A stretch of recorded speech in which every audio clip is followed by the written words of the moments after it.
I've let the glue dry on this box for about 10 hours or so. It doesn't have to dry that long. You can leave it clamped for as short as 3 or 4 hours. Glue dries fairly fast. I prefer to leave it overnight if I can. And you can see it's good and dry and strong. So we'll begin by planing off the dovetails. One thing I want to keep in mind here when I'm cleaning up this box is these cross-grain fibers. Again, I like to think of the wood as a series of straws coming up like this. And if I was to plane, we've got this long grain and we've got this short grain coming up like this. If I was to plane across the top of this right here, I'm going to break these fibers out right over there. So I'm going to break these fibers, and these fibers. Same way if I came across this way, I would break this fiber, these fibers, and these fibers. So I've got to somehow think about this when I am planing the top of the box. In other words, I don't want to start at this end and work off the end of the box like this. I actually want to start in here, coming in and stopping before I go off the end of the box. The reason why I'm going to come in like this is because the fibers are supported coming this way, but they're not coming this way, and we could really do a lot of damage quickly by planing off the end of the box and breaking this part out here. Again, it's just right there and right there. So let's go ahead and put it in the vise. I'm going to put it here in the vise as low as I can. If I put it up here like this, it doesn't have much support and it could rack and I could break it apart. So I'm going to put it as low as I can in the vise so there's plenty of support down low, and we'll go ahead and start planing it. Now you need to make sure that your plane is set lightly, and refer back to our video on setting up a plane and adjusting it, because it's very important that the plane is set not too deep. You don't want to have the plane set too deep. It's got to be set very lightly, and I'll oftentimes just test it even on a piece of scrap wood to make sure that it's set shallow. Over time you can get to where you can feel it with your fingertips, which I usually just do, but you can test it on a piece of scrap wood and just see how much material is coming off. I can feel it, that just a slight bit is coming off. So let's begin by putting pressure on the front of the plane and working in. You can even, with this end grain, you can shear the plane like this. Now one thing I want you to keep in mind is I'm planing this, I'm stopping the plane. I'm not working all the way off the end. We talked about that. But another thing I'm doing, if you'll notice, look at how I've got a little bit of a shaving there attached. And that's because if I just plane straight like that and stop, if I come in like that, the shaving is still attached right there.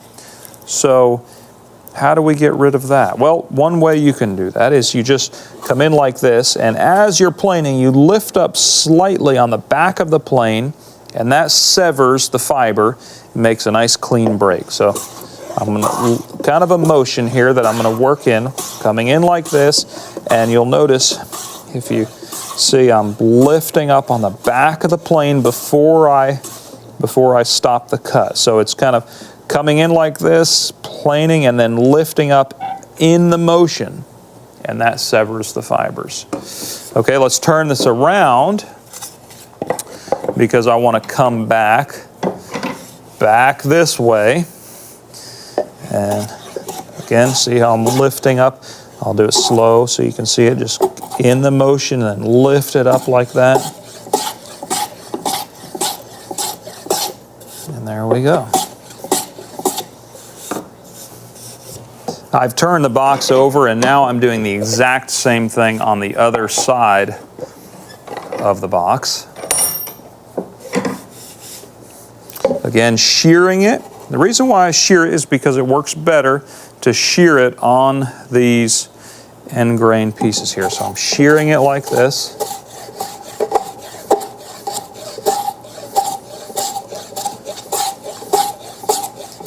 Now, how do I know that I've gone enough? My goal here is to bring these down level with this, but then also to smooth any mill marks that I might have in this. A lot of times you'll find there'll be a little bit of grime on there, you know, just from handling it, pencil marks.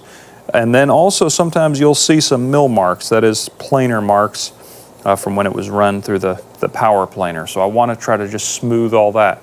Again, my goal here isn't to take off a lot of material. I don't want to thin this out. I just want to just smooth the surface. So if you find some slight variation and undulation in the surface, don't worry about this.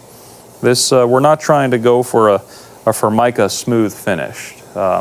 If you look at most period furniture that was made using tools like this, you'll find that the surface has a little bit of undulation and texture to it. If you do want a perfectly smooth surface, you can simply take a little bit of sandpaper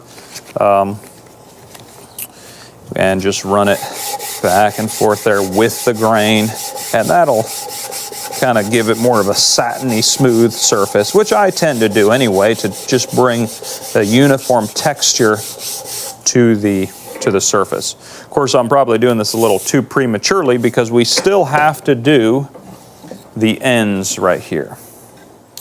To help illustrate my point here in regards to the grain and breaking out the grain, I borrowed some of my children's straws so that you can see this. Now, if we take this here and we plane across the grain like this, here's the straws, here's the fibers, the grain is like these series of straws coming up like this. If I take this and I plane across the grain like this, you can see what's going to happen. The grain is going to break out just like that. But if we plane in like this, those straws, those fibers are supported, so they're not going to break out. And that's really key here, because this grain right here on these tails are end grain. So I've got to make sure I can really ruin the box fast if I'm not aware of this. When we did the long grain like this, we had the same issue, but we were able to stop the plane before going off the end. Okay, here, it's difficult to stop the plane, so we've got to come up with another solution. And what I usually do is I usually just put another piece of wood, just a scrap piece of wood that will act as a sacrificial piece of wood to catch any of that grain breakage. So what's going to happen is when I plane, I'm going to plane all the way across here. The grain is going to break out on this scrap piece of wood. It's not going to break out on our box. Of course, if you were working on a bigger box or a chest or something like that, you wouldn't have to worry about that because you would use the same technique that I used here on this long one. You'd come in and stop and then come back this way. So what I'm going to do is I'm going to put this in the vise. Now, again, we want to keep this low in the vise. So I'm going to put it actually down in the vise like this, as low as I can. If I put it up here and squeeze it, I could squeeze the box and maybe break it, especially with a vise as strong as this. So let's lower it as best we can, as low as we can here. And I'm going to make sure that the sacrificial piece is fairly even with the edge right there. And now we can plane it all the way across. Again, the plane is set shallow, and I'll even sometimes start back here because what happens is this part is actually raised a little bit, and if I come in, I could actually hit that with the front of the plane and damage that. So sometimes I'll even start here and work that down. Again, you'll notice that I'm skewing it slightly. That shears that end grain, and we'll just work it across like this.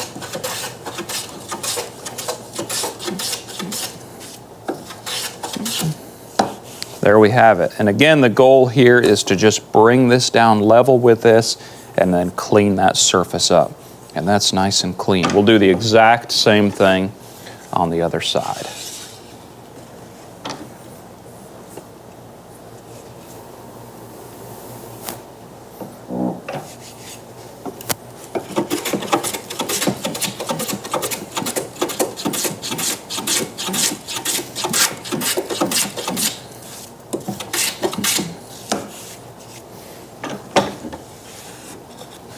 Now that I've completed planing all 4 sides of the box, you could come back and just clean it up with a little bit of sandpaper. One thing that I want to be conscious of here is that I sand with the grain, just like this, and I don't even mind rounding over slightly this edge right in here. You can just take and round that over. What I don't want to do though is round over this edge, because that's where the lid is going to hit, or the bottom of the box. But you can ease the edge of the dovetails right there. Occasionally one might find that you have gaps in your dovetails, and there's different ways to deal with that. I've found that you can, on the smaller gaps, you can use a little bit of glue and put a little bit of white glue in there and sand over the top of it, and the dust from the sanding will fill in and mix with the glue and fill the small gaps. Now if you have a large gap, you may want to cut a little shim, a little wedge, and fit it in there. And you'd be surprised how much of a gap you can actually fill using the shims to fill it.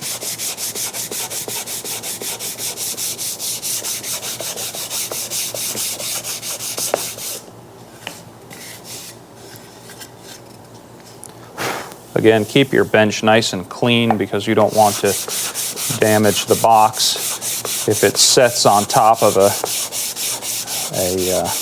little piece of wood on the bench, you can end up putting a ding or a nick into the box.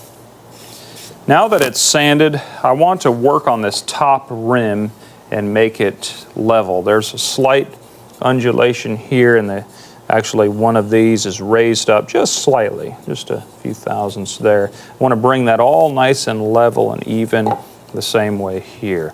This is where the lid is going to come down, and we want the lid to sit down flat right there. The bottom is going to be glued on, and it needs to be a very nice tight fit, so we'll want to make sure that it is planed perfectly. Start by putting it in the vise like this, setting the plane as fine as I can.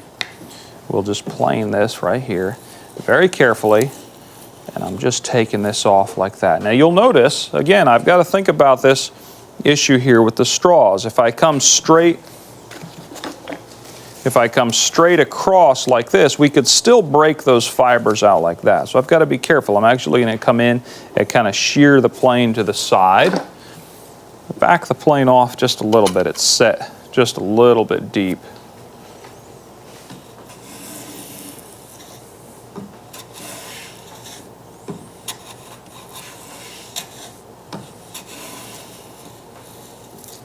Okay, so we've got that nice and level there. We'll bring this down there. Now what I like to do is set the plane as shallow as I can, and we'll work this around. Now, if I just run this along the side here, I could lean it to one side or the other. However, if I put this off and have the back of the plane resting on this part of the box, then it's supported, and you can take this around like this and then simply run it around the corner. Important that we run it around the corner like this. Take it around like this, then take it like this, all the way around, and then take it like this. Take it around like that, and just like so. So that's one way to clean up this side of the box. Now I like to test this. This is going to be the bottom, the letters there where we're going to put our top. But the bottom, it's got to be perfect. So I'm just going to take the bottom and we're going to put it on here and take a look at it and make sure that there's no gaps there. So it's nice and tight all along there. As long as I can pull it down with my hand pressure, that's all I need. Just enough to be able to pull it down, check all around, make sure that it seals up nice and tight all the way around. So that's good. Now we'll go on to the top. Before I do that though, I want to mark the bottom, and there's a nice little way you can mark the bottom by just putting a pencil line just a small pencil line on the inside. So I'm centering the bottom on here, making sure it's the same distance from side to side, front to back, making sure it's just right. And we'll just take the pencil here and mark right there on the back. Okay, this is the back of the box right here. And I just put a little pencil mark right inside there, and that denotes the back, the bottom, and we're all set. Just a tiny pencil line there. Now I'm going to flatten the top rim of the box using the exact same technique. We'll just come in with the plane, set it as shallow as I can. This side's a little high, so we're going to take that down first. Just come in, take that down, making sure that it's nice all the way, and then just work this around like this, all the way around. My goal here is to get rid of the pencil marks. So we'll just work this down. And the mill marks.